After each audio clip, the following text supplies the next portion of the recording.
एक दिन रोयल पर ही संगी मोर गीतल सुन सुन के। एक दिन रोयल पर ही संगी मोर गीतल सुन सुन के। एक दिन सुरताया ही संगी मोर गोट लगून गुन के। एक दिन सुरताया ही संगी मोर गोट लगून गुन के। एक दिन सबला जायल पड़ी हो।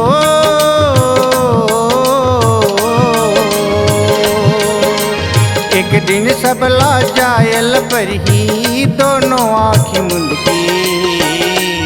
एक दिन सुरताया ही संगी मोर गोट लगून गुन के।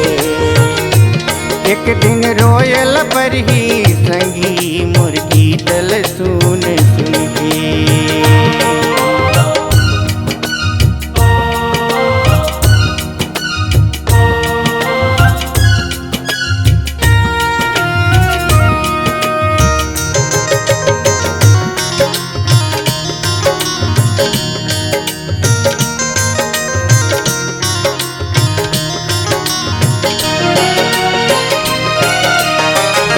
गाँव गली गली में घूम फिर के आयन।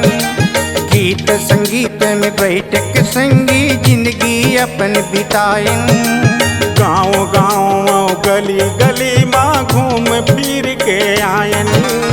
गीत संगीत में बैठ के संगी जिंदगी हमर बितायन। एक दिन सबला जायल पर ही हो।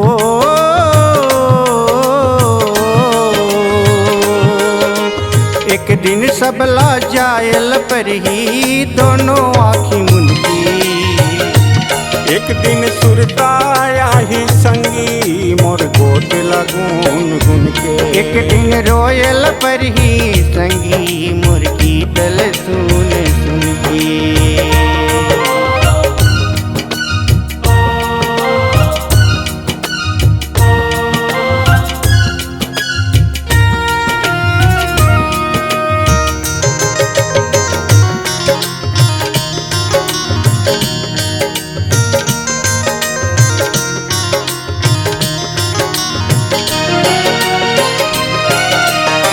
मितानी और दोस्ती यारी स्वार्थ के है साथी। एक दिन हमला दुख पर जाही मुंद मुंद के रेखी आखी। मितानी और दोस्ती यारी स्वार्थ के है साथी। एक दिन हमला दुख पर जाही मुंद मुंद के रेंगी आखी। एक दिन ओला सुरताया ही हो। एक दिन ओला सुरताया ही मन मगुन गुन के। एक दिन सुरताया ही संगी मोर गोट लगून गुन के। एक दिन रोयल पर ही संगी मोर गीतल सुन सुन के।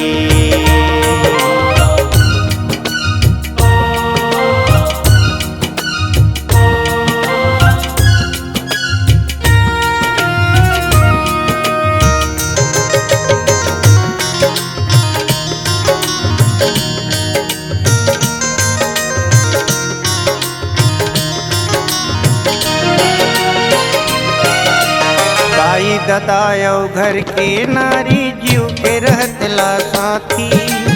एक दिन हंसा उड़ जही संगी खुंद खुंद के दी माटी। गाई ददायो घर के नारी जीव के रहतला साथी।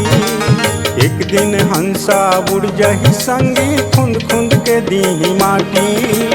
एक दिन सबला छोड़ के जाबो हो।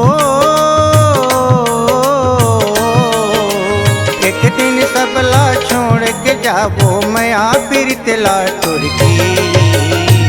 एक दिन सुरताया ही संगी मोर गोट लगून गुन के। एक दिन रोयल पर ही संगी मोर गीतल सुन सुन के। एक दिन सबला जायल पढ़ी हो।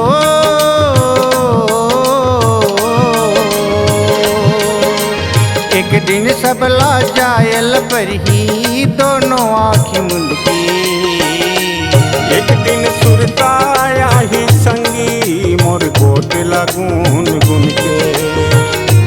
एक दिन रोयल पर ही संगी मुर्गी दल सुन सुन के। एक दिन सुरताया